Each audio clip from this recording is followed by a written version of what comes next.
Praise the lord. ప్రభువైన యేసు క్రీస్తు నామంలో మీ అందరికీ ఉదయకాలపు శుభాలు తెలియజేయుచున్నాను.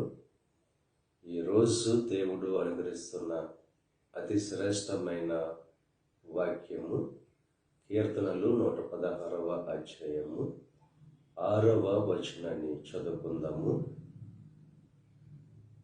యెహోవా సాధువులను కాపాడువాడు. నేను కృంగియుండగా ఆయన నన్ను రక్షించెను.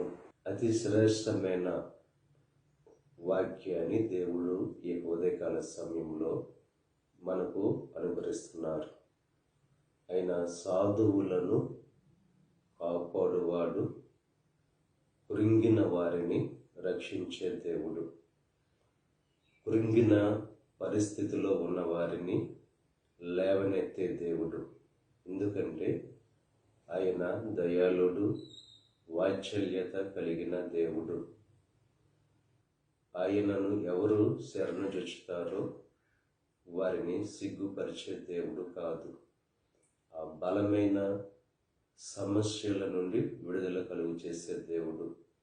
ఈరోజు ఎవరు కృంగిన పరిస్థితుల్లో ఉన్నారో వారు ఎప్పుడైతే దేవుణ్ణి శరణుజొచ్చుతారో వారిని ఆ కృంగిన పరిస్థితుల నుంచి లేవనెత్తి వారి జీవితాల్లో గొప్ప మధురమైన సంతోషాన్ని అనుగ్రహించే దేవుడుగా ఆయన ఉన్నాడు కనుక ఆ కృంగిన పరిస్థితుల్లో ఎల్లప్పుడూ కూడా దేవుణ్ణి ఆశ్రయించేవారుగా, ఆయనను శరణుజొచ్చేవారుగా ఉండవలసిందిగా ప్రభు పేరట మిమ్మల్ని కోరుచున్నాను. దేవుడు మిమ్మల్ని దీవించి ఆశీర్వదించి ఆ కృంగిన పరిస్థితుల నుండి దేవుడు మిమ్మల్ని లేవనెత్తి మీ జీవితంలో గొప్ప సంతోషాన్ని, ఆనందాన్ని కలుగు చేయనుగాక.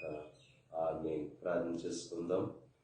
పరిశుద్ధుడా, మహోన్నతుడా, సర్వశక్తిమంతుడైన యేసయ్య, ఈ ఉదయకాల సమయంలో నువ్వు అనుగ్రహించిన అతి శ్రేష్టమైన వాక్యాన్ని బట్టి నీకు స్తుతులు చెల్లిస్తున్నాం.